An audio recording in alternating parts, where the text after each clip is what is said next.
Hey guys, welcome back to the channel. This is Katelyn, and today we are continuing the Team RWBY fan art series. Today we're going to be drawing my favorite faunus from RWBY, which is Blake.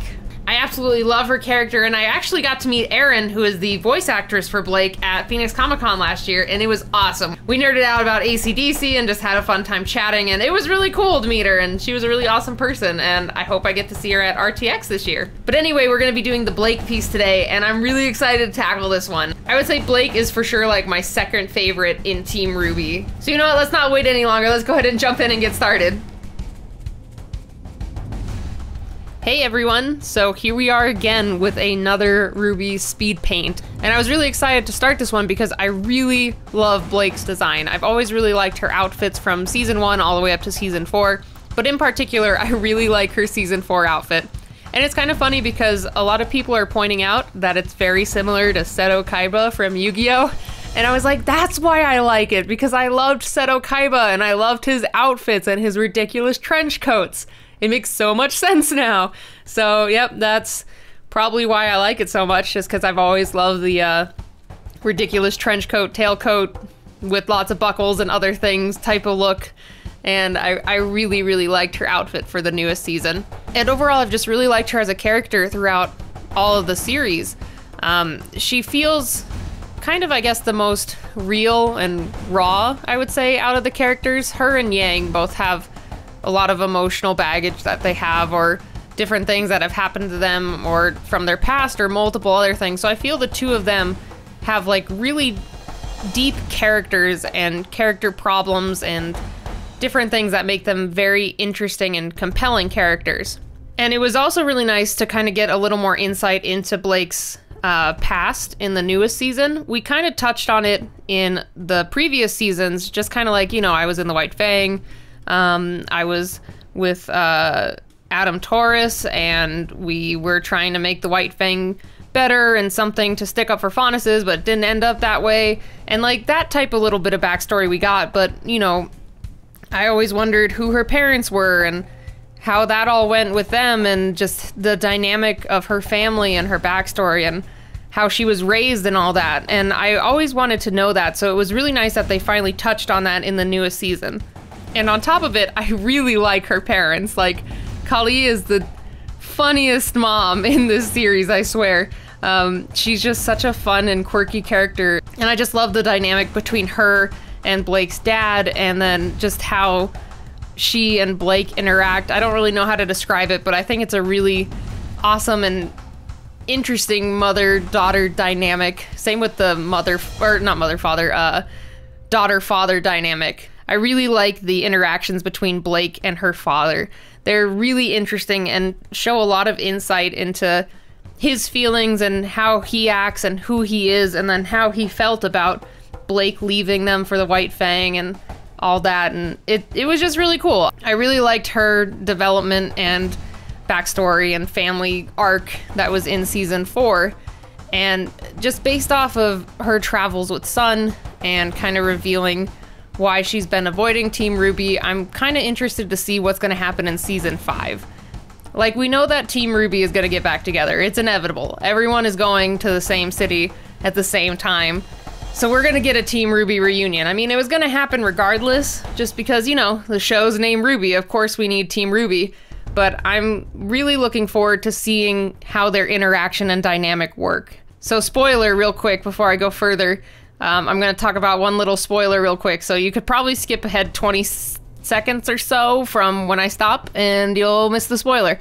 But I think that Blake really blames herself for Yang losing her arm, so I think that's going to be an interesting dynamic when she gets back into the team and kind of interacting with everyone. I don't know how well she'll adjust, or if she'll feel okay being with them, since she keeps blaming herself.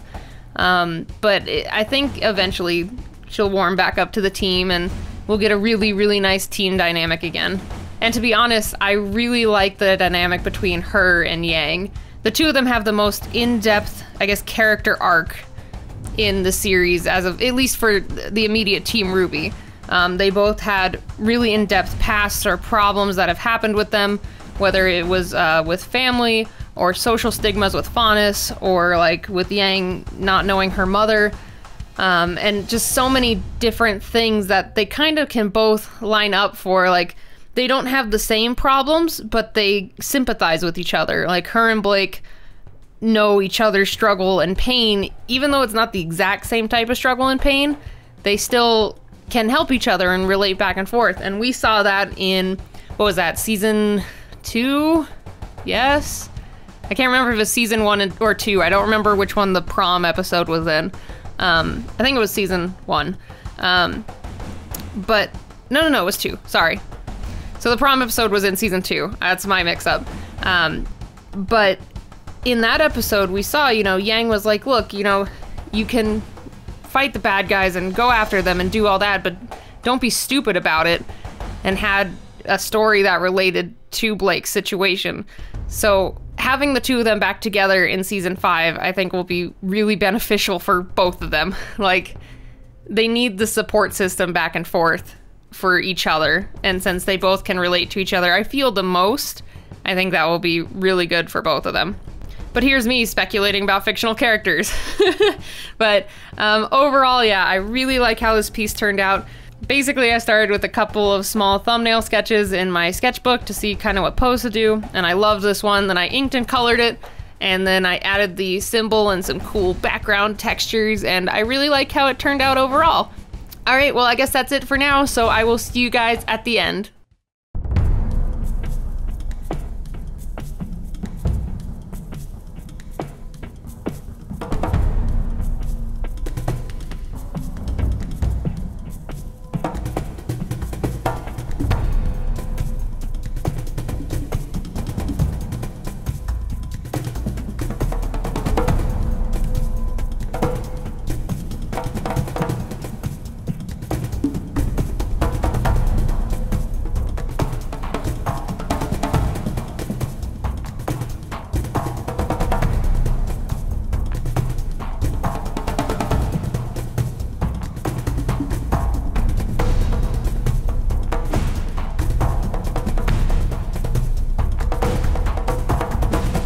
Alright, and we are all done, and I had a blast with this one. At first, it was a little hard to decide what type of pose I'd want to do for her, because I wanted her to be like jumping or looking agile or something, but I couldn't figure out which one to do, and I really like this one that I picked.